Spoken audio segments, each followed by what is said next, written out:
Here we are.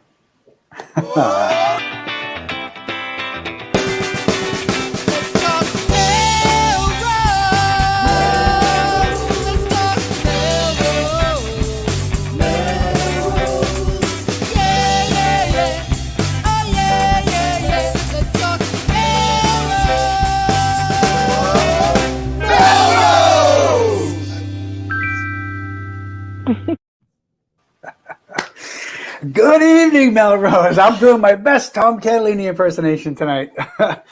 Welcome to Let's Talk Melrose. Melrose, a show where Melrosians talk to Melrosians about Melrose. I'm Tom Shampoo, not Tom Catalini. I'm Sam Hammer, and with us tonight is Mike Karaji. Oh, thank God. Mike Karaji. I love it. I feel like I'm going to be informed tonight. I feel like I'm going to learn a lot about what's going on. Thanks, Mike, for being here. Appreciate that. Yeah, thank you. You can certainly fill 2 seats tonight because I think you're going to bring everything we need to know about what's going on in Melrose, and we can just sit back and listen if that's okay. I'm good with I might leave for a little bit. I'll be back though at some point, I promise. But I promise no more muting. That was not kind of me last week. So now that we are actually rolling right into Kindness Day, it's coming up on Saturday. Friday will be some of the elementary schools and schools will be celebrating Kindness Day. Yes. Also, Karaji, if you're hungry for lunch on Friday around 11:30, you can meet Let's Talk Melrose. We're going to be delivering kindness lunch to the DPW. Yeah. So if you want, we can sneak you a meal as well. Local establishments or local establishments. We are doing our best to throw as much love to Santa Fe. Nice. So I love the show for many things, one of which is that I always get to learn new things, like, for example, that I'll be doing something on Friday. Good to know. Totally text about it. But if you can come on Friday at 11:30 to DPW HQ, we'll be delivering lunch. And then on Saturday, it is actual Kindness Day, and there's stuff going on all over town. So if you want a free hot chocolate, I believe the mayor is handing that out at the Y. There will also be music playing there. Maybe I'll be there playing. We'll see. And yeah, kindness. It'll be a kind crowd all day, all week, all weekend. I know you guys talked about it last week. You had Mary Beth and Stephanie. Yeah. Both. But what a project, like to make it what it's become, where it's really like an unofficial city holiday now, and it just gives and gives, and it's so real. It's like real tangible expressions of Thanksgiving and stuff to these people who this year I know they're getting the school nurses, they're getting crossing guards, they're getting people who are not forgotten, but just people who like carry the burden for us day in and day out.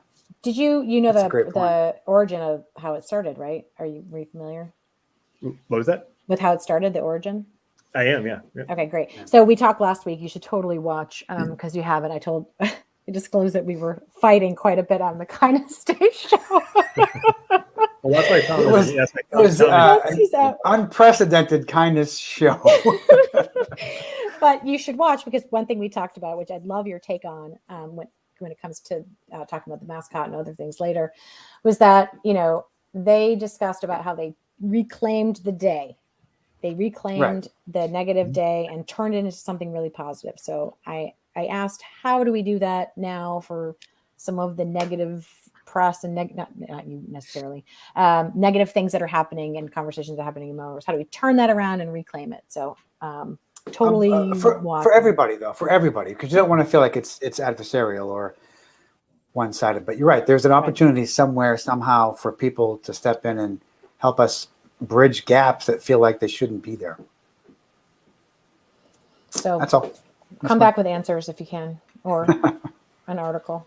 I was reading the comments, and they were checking. I have it's a winter warmer from Buckaloo's. It's a Buckaloo's special, so nice. That's not moonshine. Not moonshine. If Catalini was on, it'd be moonshine. I need something to get through that. There you go. Yeah, for sure. All right, we're gonna move into the news. Well, I was going to just ask quickly if anybody saw a random wrestling sighting this past weekend. I was out of the zip code for a day visiting my daughter at school, but but I did hear there was a lot of fun going on around town with this wrestling match over at Memorial Hall. People were in costume. People were out. People were making a scene. Sam, you saw people, I assume. Yep, I did. What's up? Was it Memorial Hall? Yeah, it was Memorial Hall. They sent me an invite. I forgot to get back to them to come cover it, and I would have loved to. I've covered wrestling. One of my claims to fame is my first front page story on the Globe sports section was a wrestling story, professional wrestling. I believe it's pronounced wrestling, by the way, Mike, in case you're not sure. Right. Oh my God! If you had been there, you would have loved it. Right. There were approximately 10 mega fans there in dressed in costume and beyond. You would have loved it. And they do we have a wrestling name for? I mean, is Sam the Hammer? Is that too easy? Or Sam the Hammer? Do we have a wrestling name? Hey, now I branded for that. That's fine. Although my volleyball Bammer Hammer. I would say Bammer Hammer, but that's I don't know. That doesn't fly politically, but yeah. Shampoo. I don't have a wrestling name, but Shampoo has lots of opportunities. I'm sure that our extremely gifted and funny top fans can come up with a couple of ideas for the Shampoo wrestling name. So we'll see what happens there. All right. In the spirit of Karaji, we're going to go into the news. Yeah. Oh, and I full apologies to everybody watching that there's no sound effects tonight because Tom Catalini is not here with us. So we're sorry for that. Wait, we have to end that clip by showing the picture. The news. Boom. There we go. All right. Oh my gosh. So very quickly, I'm going to put. Yep. Go ahead. Oh my God, we're a mess. We are a mess tonight. Again, we're thrown off balance because we don't have the folks we're used to. I know, it's like having twins that we just finish each other's sentences. Yeah. So Melrose and Wakefield Health Departments this Saturday from 9 a.m. to 4 p.m. are co-hosting a joint COVID-19 clinic for ages 5 through 11. This is at the Galvin Middle School in Wakefield. And so if you want to take a look at that for your child who's age 5 to 11. They can now get vaccinations, obviously. So please look into it. Is that information being posted for folks? It's all done. Good. Yep. Perfect. So check it out if you're looking for shots this weekend, vaccines this weekend. Also, the Open Studios is coming back. Tours on Saturday and Sunday. 40 local artists. So Tom, you said you've been there. Mike, have you been to Open Studios before? No, is it follow your art? Is it? No, it's separate. It's separate. Different. I've not been either, but I'm looking forward to people rave about it. So yeah. Well, the link is there. I'll put it. Melrose openstudios.org, and it's self-guided tours of 18 studio locations in neighborhoods across Melrose, from attic spaces to backyard barns. Wow. So and other spaces as well. It's essentially artists, and we have a very, very talented city. I think very creative and artistically gifted. I was going to say population here in Melrose. So it's Open Studios. You basically walk around. There's a map, and you can see where artists are, and you can pop in. You can look at their work, and you can buy items. There's jewelry. There's photography. There's paintings and other pieces of art. So it's really fun to do. It's nice to connect to people, and you can see the artists rather, and you can talk to them and just become a part of that art world. It's great. So highly encourage people to go. I don't think I've even done a full tour. I kind of had popped in and out, but it's good. It'll be fun. Also, tonight is a hot night for meetings in town. So grad night has a meeting tonight at it might still be going on, but they are looking for new blood. Blood. For the committee. So the biggest shoes to fill in the city, as far as I'm concerned. The grad night committee? Michelle Carson. Oh yeah. Michelle Carson's a legend and a god who walks among us. She is so true. It is true, actually. I covered it this year, whatever the last grad night was. I was blown away. Like, I think I just go into everything with either low expectations or these things are really just so incredible. But everything I go to a Melrose that the community puts together, that's like community driven, is next level. It's unbelievable. Oh my gosh. Yeah. I think she should, when she rolls off, if she's rolling off of grad night, she should just go do grad night for adults. Like, I would love that. I went, but you can't really participate as an old person. You could only watch all the things. So she should do like a carnival around town. Is that like sandals in Melrose? Is that what sandals, like one of those trip things? I don't know. I know my son, not that at all. My son was in last year's grad night. He was there. He's now a freshman in college, and it was a spectacular night. And you're right, Michelle and everybody volunteering for the night, but also on the committee, deserve a ton of thanks from the community, because it really is an amazing night, and people love it. Parents volunteer. The kids love it every single year. They look forward to it. It's just a lot of fun. It really is a lot of fun. Yeah, it absolutely is. And then for parties in Melrose, my favorite, just, I don't know, Mike, if you've been to the Temple's 80s party. So I live next to the Temple, but I haven't. I see people streaming in and out. I've never been there myself. It is the best party.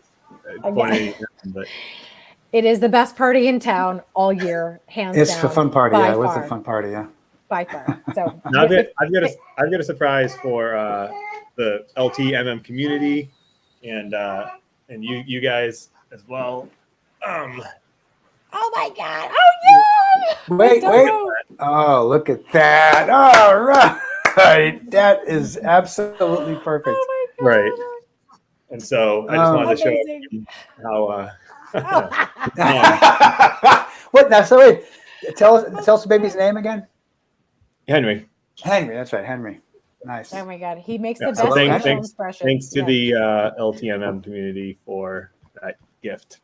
For keeping him in swag, you bet. And it's clean too. That's nice. Off track because babies throw us off track. Well, we're glad he's doing well, and his sister loves him. And how's Virginia doing? Is she okay? Excellent. The patch nerve center is humming along. Yeah. Awesome.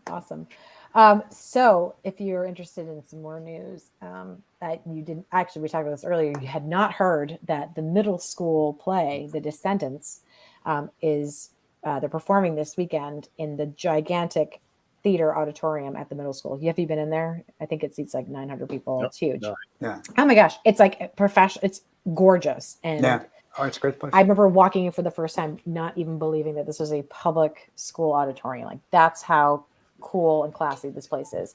Well, tickets were sold out before they even went on sale to the general public. Wow. So it's quite a thing, which is really great news. But I think part of it was they opened it up to family, and then you could, I don't know if you had a limit on how many tickets you could buy and sit in your little pod, but they are restricting seating for COVID reasons and for safety. But that did mean, are masks required? Do you know? I think so. I'm not entirely sure, but I believe so. When we went in there for some shows in the summer, we did have to wear masks. But it would make sense. It would make sense. And we had this interesting conversation this morning with a few folks that these shows happen to be, we're spread out for COVID, but there are other in-school indoor activities that do not have to comply with that, such as girls volleyball, which I heard was packed with people. So one of the, yes, thank you.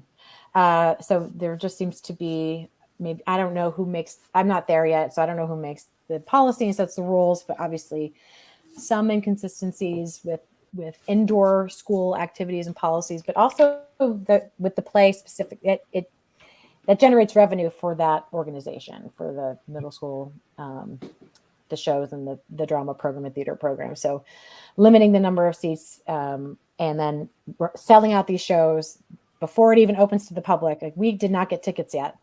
And unless they're talking about having another show, but anyway, the point is Well, isn't it? I mean, COVID, not to minimize it, is getting so tiresome. Yeah. As long as we're not out of it yet. And even, my wife and I were looking at going to the North Shore Music Theater Christmas Carol. We've never gone, and everyone talks about it.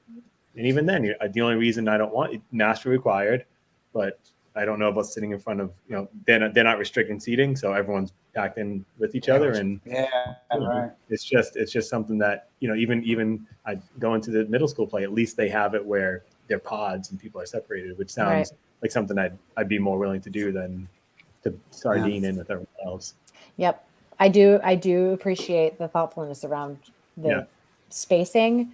But consistency is always, just having consistent policy. I'm just curious about. And then again, if the shows are selling out before the tickets even go on sale, how many more should we be adding? Should we? I mean, come on, it's a middle school play. We want to see that. Is it a holiday themed no, performance, or is it? No. It's the Descendants. So it's basically actually, you guys might like it. It's based on the children of Disney villains, and they're in high school, going to the high school of the children of all the Disney heroes. So you could watch it on TV, but it's exciting to see all of these kids finally back on stage, on this stage doing the thing. So highly recommend it, but that's about on that topic. So you are going, Sim? I mean, you've got tickets? We don't have, we do not have tickets. You don't have tickets? Nope. Oh, wow. So now, so wait a minute. You're telling me that the Melrose Middle School is now left to scalp tickets for people? Like that's the thing now? We're going to be scalping middle school play tickets? Wow. I'll put that on StubHub or whatever. Oh, my God. Oh, God. I have season's tickets. I'll give away a couple. That's exciting. I'm glad to hear that. I mean, it is good. You're right, because people are engaged, and it's another form of art that we want to promote and have succeed. I know, but I'd love to go see it. Right. So if anybody has tickets or anyway, more shows, I think it's called for. So, but other things at the school. So Mike, you reported today, I think it came out, the story about the school committee tackling the issue of the mascot. Yesterday. And they're gonna make a decision in the second half of the school year. So can you just tell us a little bit more about how that conversation happened? And so essentially, just in August, this conversation has been going for a long time now. But it really kind of started in earnest in over the summer. I was actually off; I was on paternity leave, but I know that the high school principal, Jason Merrill, sent a letter or what have you, just saying, it's time to move on.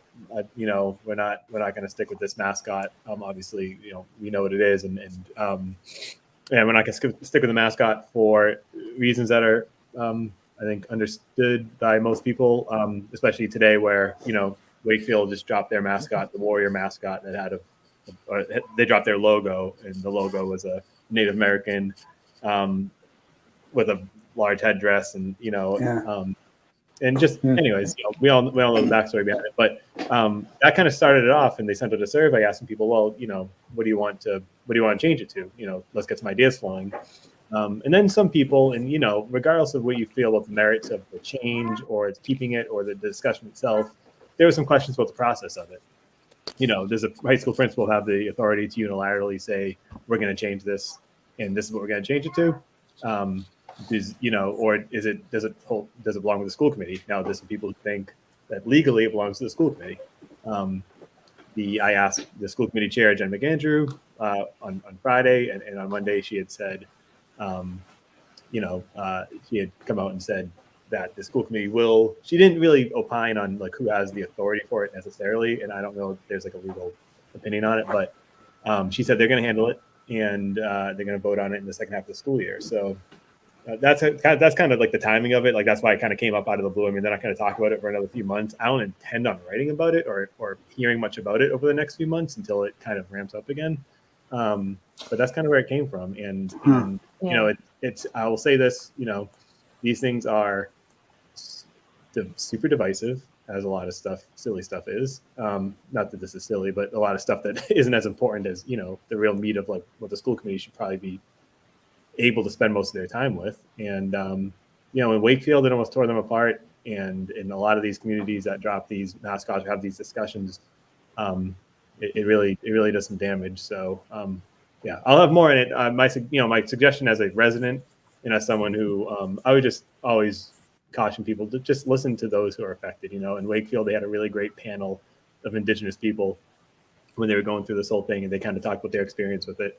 And that was important because it wasn't just the three of us or everyone on Facebook talking about what they think about it, which they have valid reasons and concerns. But it's really important to just listen to a diverse group of voices in this kind of instance.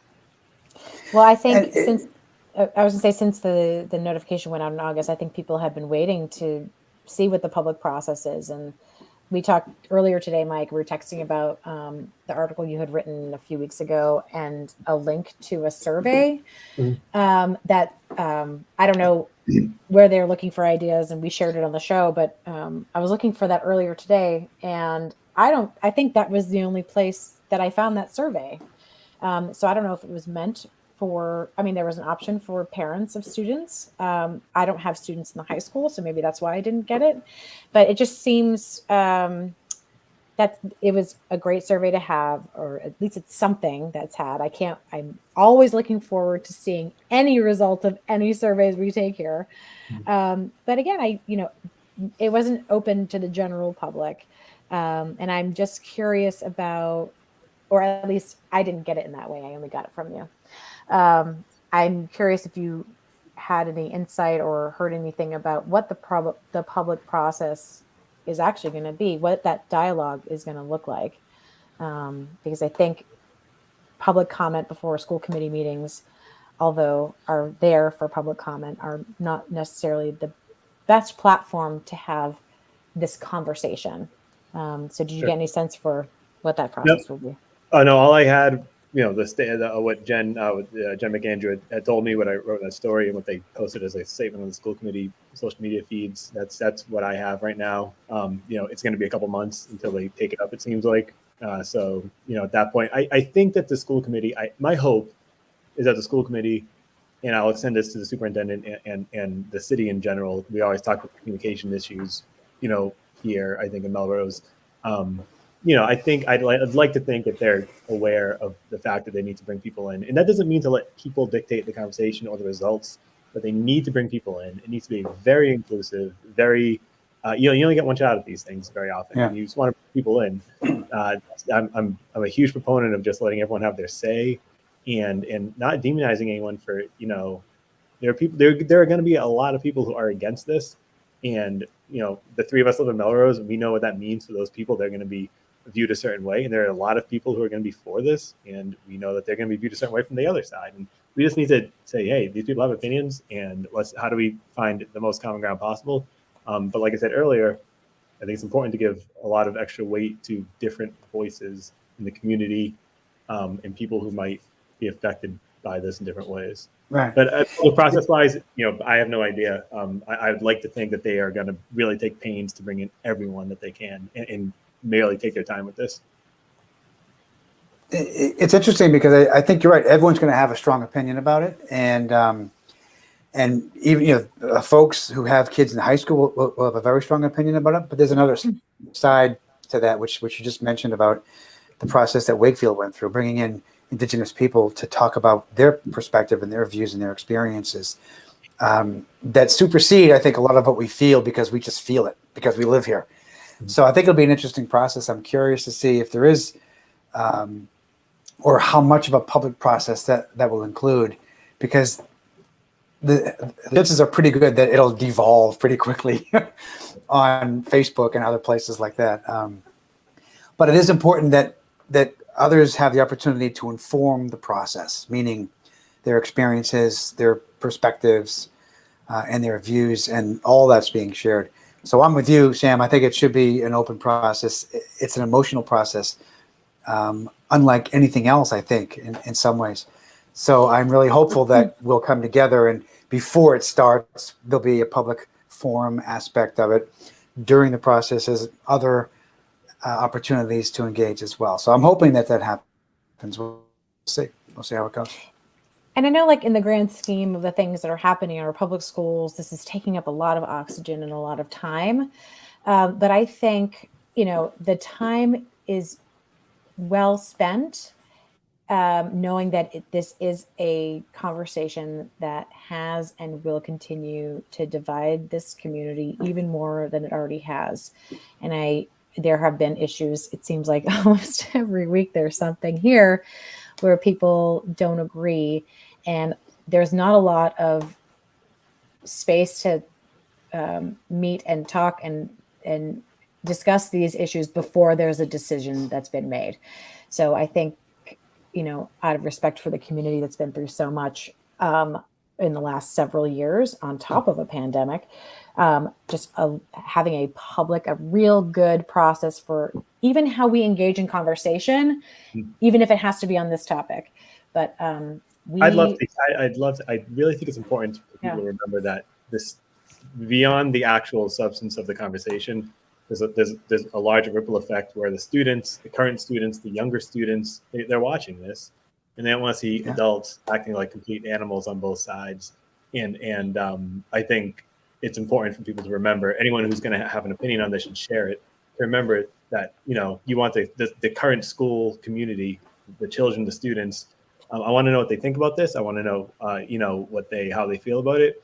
But I want them to see people debating something and realizing that it's possible to debate things in a decent manner in 2021, 2022. Yeah. But I think that's important. I feel like we haven't had like a healthy dialogue since the override of 2019, but that's just me. We saw discussion head on. But nevertheless, so as I just mentioned, this is not the most important thing that is happening in our public schools by far, in my opinion. Right. One of the things that is one of the most important things in our public schools by far are the results from the Youth Risk Behavior Survey that you reported on also. So thank you for that. Mm-hmm. But can you tell a little bit about the findings from that? Or they were a bummer. They were concerning. They were essentially, it's a survey that goes out it's every 2 years, and it's 7th through 12th graders usually, I think. And this year, I think they added 6th graders. And I'm not a pro on it. I just watched the meetings and talked to some folks and read some stuff on it. But I'm not an expert on this stuff, so I'm going to try to speak broadly on it. But at the end of the day, the survey results for the Melrose students in particular, those are the ones that, obviously they were concerning all around the Middlesex League region. But the Melrose students, there was just a really, really high rates of suicidal thoughts, of mental distress, of just really hard times during the pandemic, and ones that were significantly higher, in some cases even double that of the previous survey that came before the pandemic. So, the stats are going up on the right side there from the story, I think, and I can't add much to what they are. They're just concerning statistics. What I'm interested in, what I want to write about, is what the school community and what the city. I think it's everyone's responsibility. It's not just the school committee, and it's not just superintendent. It's not just the mayor's office, but it's really a combination of everyone. The PTOs. What are they going to do about this? This is more important than an MCAS result. This is more important than we're having kids who feel alone. There are kids who feel like they can't talk to people at school, can't talk to other adults at school. So where's the gap? I mean, is it a communication gap? We need to address the gaps and just support these people. I talked to some folks who run some advocacy groups for LGBTQ kids who really, really expressed like exponentially higher levels of, again, mental distress and suicidal thoughts and plans and stuff. And it's just, I don't want these kids to be alone. Never mind as reported, as someone who lives here as a fellow human. I don't want these kids to feel alone. And I think the big issue is just how do we address that? How does the city address it? I think there's nothing more important. I know you said it's one of the most important issues in the schools right now. And what are we here for? For these kids to feel safe and welcome and loved, and the arithmetic and all that stuff comes second, I think. So yeah. So you mentioned what can we do about it? So there were a few things that. So one thing that we had done in this community, I guess a few years ago, was make sure that teachers and staff at our schools have professional development time around understanding LGBTQ students and families in the community. And that's great. It's essential. I think another step forward that we're making, a few years back, there was a parent university run by the Ed Foundation that had a panel on this exact topic as well, but you had to be there in order to get that information. So I think I was chatting with Lisa Lewis and a few from the Ed Foundation about maybe having run that panel again, because the more dialogue we have about this population, the better and safer they're going to feel, more accepted in the community they're going to feel, and validated, I think, was one of the key points in your article too. But we're not going to talk about this too much tonight, because Bert Whittier, who was formerly with the middle school, and he was the GSA advisor there as well, has committed to coming on the show. He couldn't make it tonight because he is planning on having a presentation on gender expansion and expressions through the Winthrop PTO on Thursday, which is phenomenal. So it's another way for parents and grownups in our school community to get a little bit more educated and a little closer to the topic.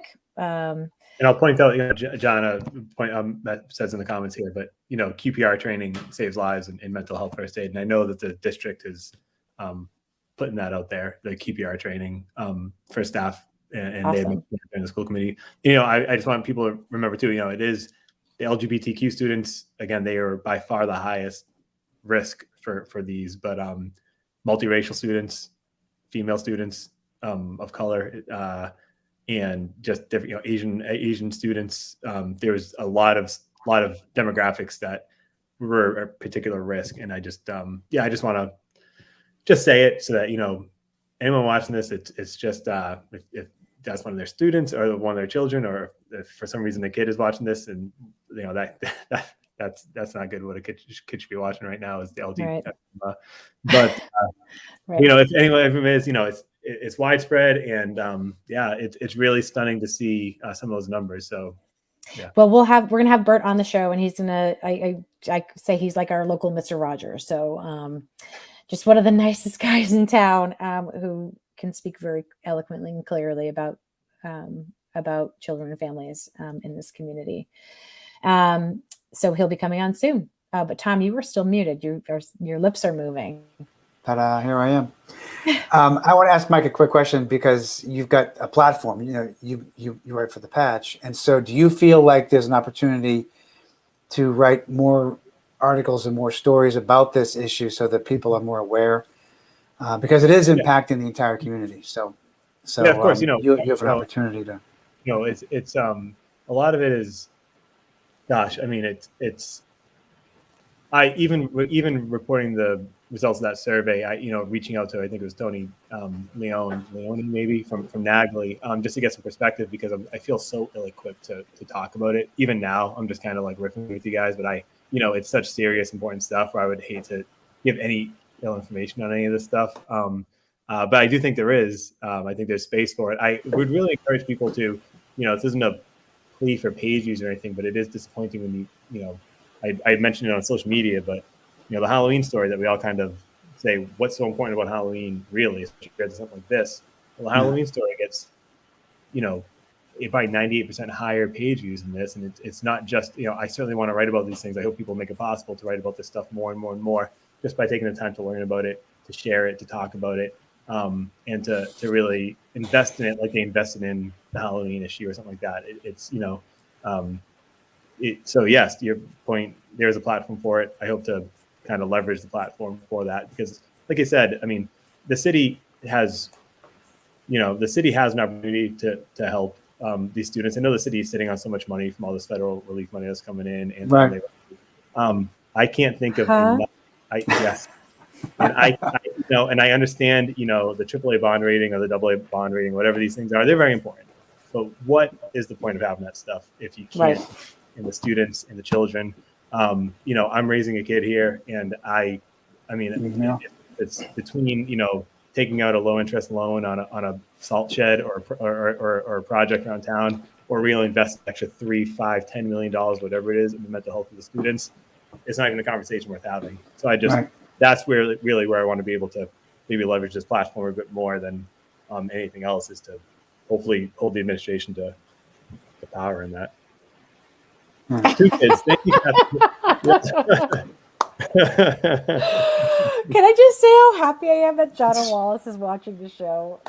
Like, I'll see you tomorrow night, Yeah. but I'm so happy you're watching this crazy thing. But we are a little over time. Is there anything else we missed in the news that we should talk about? I mean, that's enough, but I feel I like don't. since we have you, we should take advantage No, of the I situation. don't even know I don't even know what's on deck. I appreciate everyone always holding me accountable, yelling at me about the pros and cons of the stories and all that stuff, and kind of engaging. So thanks everyone for always reading, and thanks you guys for inviting me on, able to talk about it. I think it's an important thing. I'd love to see as much local news in Melrose, aside from Patch, even the weekly news, the free press, which I know is kind of falling on hard times, as possible, because it's a city of 30,000 people. There's so much to cover. There's so much to talk about. There's so many perspectives to gather. So I just keep telling people to, watch your meetings, talk to folks, watch the show, and get educated on the stuff. Vote. You can't have 18% turnouts or whatever, 16% turnouts. So just get involved. Oh, I know the dress codes come up as a thing. Yeah, yes. In solidarity on that. Yes. So, all right. Well, if there's no other news, I'm going to take you guys downstairs for a special surprise, but. All right. We love going on field trips. Do you have my kid there in an LTMM? Just your one kid, you mean? It's not here, which is why I'm going to tell myself, which is why I said that. Well, we will not live that down. We missed you, Catalini and Jen. Mike, thank you for coming on. Thank you. Thank you for coming on. Thank you. Terrific. Okay, and so you know how the show ends, right? We dancing off. Oh, look at that. You gotta dance it off. Okay, you gotta sing. You gotta sing. All right. Well, can you hear him? Okay. You both have to sing. Oh yeah, we can hear it. Let's talk Melrose. Come on, someone's gonna sing. All right, here we go. Let's talk Melrose. That's it. Come on. Let's talk Melrose. Are you dancing or what? I'm dancing. Yeah. I am. Oh yeah. Let's talk Melrose. Melrose. Melrose. Thank you, Tinkle. There we go. Thanks very much, Mike. Thanks again, everybody. Good night. Yeah,